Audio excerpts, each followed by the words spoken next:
Politics in the Pub is back at the local hotel in Freo next Tuesday. The topic is inequality in education. To tell us more, we welcome back to RTR FM the 2023 Fremantle Citizen of the Year, Dr. Christian Mauri. Christian is a part of the Fremantle Network that stages politics in the pub each month at the local hotel.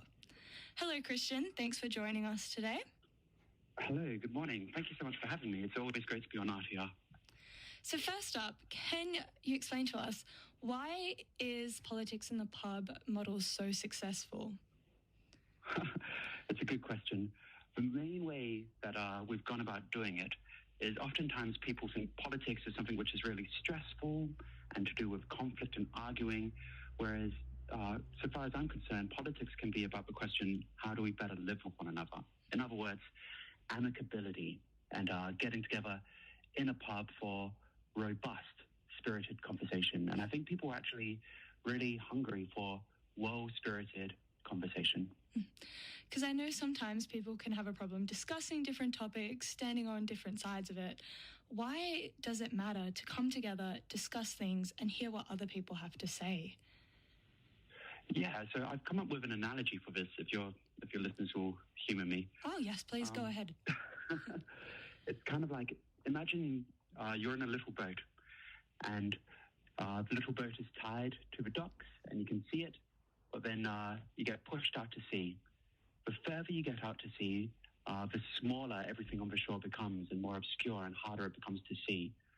I feel the less time that we spend with one another, the less time we spend in physical human contact with one another, talking to one another, the further out to sea we are, and the smaller other people's points seem, and the harder it is to make them out. And that is so interesting, because I feel like so many times people get so caught up in everything that they don't actually bother to hear what someone else has to say. And then I guess big issues aren't solved when we're not talking to each other and discussing it. Yeah, exactly. And then after a while, somebody will say something, and because you're not familiar with them, it will seem to come out of nowhere, when in actual fact it's been there brewing like a cup of Earl Grey the whole time. In your opinion, what do people want to discuss most when they do come together? Yeah, so because it's in Fremantle, a lot of people are really down to earth. So in a previous life, I was an academic, and that was all talking about theory and whatnot, whereas oftentimes in politics in the pub, people want to talk about what it's like out there on the street, in the work clothes, actually doing the job. So there's something which is really grounded about the conversation of politics in the pub. I think people like to bring things back down to earth and talk about their own experiences. And sometimes we get around to problem solving. But to be honest, I think a lot of those conversations happen after the main event, when people are enjoying their pints and chatting proper. At Politics in the Pub, do we see people more going into different topics as well, or is it mainly focused on the topic at hand? Yeah, okay. So we always try to keep it on the topic at hand, and there's always people in the room who want to bring it to their own top priority.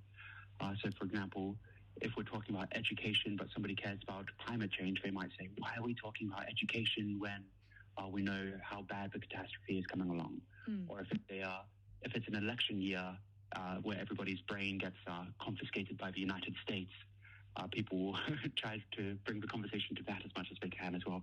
It only happens occasionally, and we gently bring it back in line.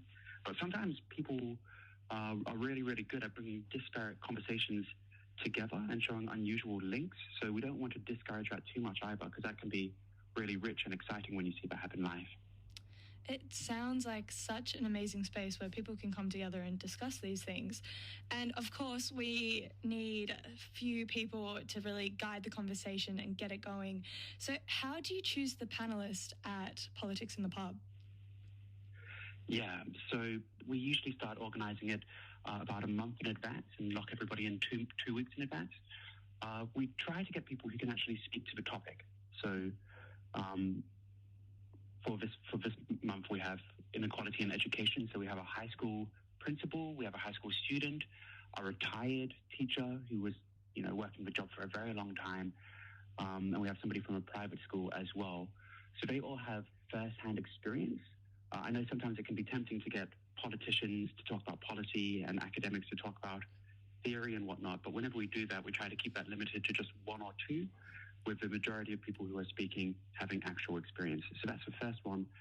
The second one is we do try to have diverse representation within reason. Sometimes I think people, in that film Borat, when he goes to propose to Pamela Anderson and he takes out a sack and tries to put her in the sack.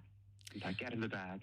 Sometimes I think that's how people think that we get speakers sometimes. So they'll say, you need a speaker from this group, and they expect that we can just go out and put them in a bag. But it always needs to be consensual. We need to find the people, invite them, have them agree. So it takes a lot of work. So the top priority is real-world knowledge first, representation second, and then in amongst that, it's got to be somebody that's actually exciting to listen to. If there's somebody who is a hypnotist who will put people to speak merely by speaking, we usually try to avoid that. It's not the best way to keep people lively and chatting about the topic at hand. How long has this event been going on for? So it got started ages ago, back in the older days, by our previous mayor, Brad Pettit, who's now MLC, and his community. So that was the Fremantle Network, Politics in the Pub, and that was really, there was that culture in Fremantle, all these different places, and it was quite small. And then just under 5 years ago, I went to an event. I didn't realize it was Politics in the Pub, and the man organising it then had taken over. His name was Robert Doves. So he was a teacher at South Fremantle when I was there, and he kind of recognised me and asked if I'd like to get involved. So I got involved just under 5 years ago, and since then I've basically changed the ethos of the event. With what I described previously with amicability and whatnot. And I did grow it a great deal to the point where sometimes we were getting about 140 people at each event. But then I realized growth isn't the best philosophy, because the more people there are, the fewer people are able to speak. So now I'm trying to actually reverse that and dial down the numbers a little bit so everybody has more of a fair share. It's so interesting because as it goes on by time, you can see what works, what doesn't work, and how you can adjust it to make it even better. And just lastly, can you tell us about the topic of next week? Why is the topic so important right now in our community? It's a great question. There's so many reasons. There's media currency, the coverage of private schools in Four Corners. There's the school strikes going on today, with teachers looking to basically make enough money so that they can live respectably without being close to a stroke from stress all of the time, which is extremely important. I think sometimes people don't realize how hard our teachers work. They work extremely, extremely hard. But also in terms of inequality, I don't know if you feel it in the air, but there is a growing ambient pressure of inequality all around us. Oh, definitely. And I think that we're in danger of resentment and anger getting worse and worse and worse. So I think getting together and talking about it is healthy, and it's a responsible thing to do. So I think that's why people suggested this topic as well. I think people have a good sense for when something is important and they want to talk about it. Exactly. I think it's so important right now, especially for our teachers and to help people get aware of what is currently happening right now. And it's so important to shine a light on it. Well, thank you so much for joining us today, Christian. Hey, it was a pleasure. That was actually, that was a really nice way to start the day. So thank you. I'm really glad to hear it. Thank you. So I'll just say that the event is on April the 30th. That's a Tuesday at 7 p.m. till 8:30 p.m. at the local hotel in South Fremantle. So that's 7 p.m. April 30 at the local hotel. Come along and bring a friend. Thank you so much. Thank you. All right, bye-bye. That was Dr. Christian Mauri from the Fremantle Network ahead of Politics in the Pub next Tuesday.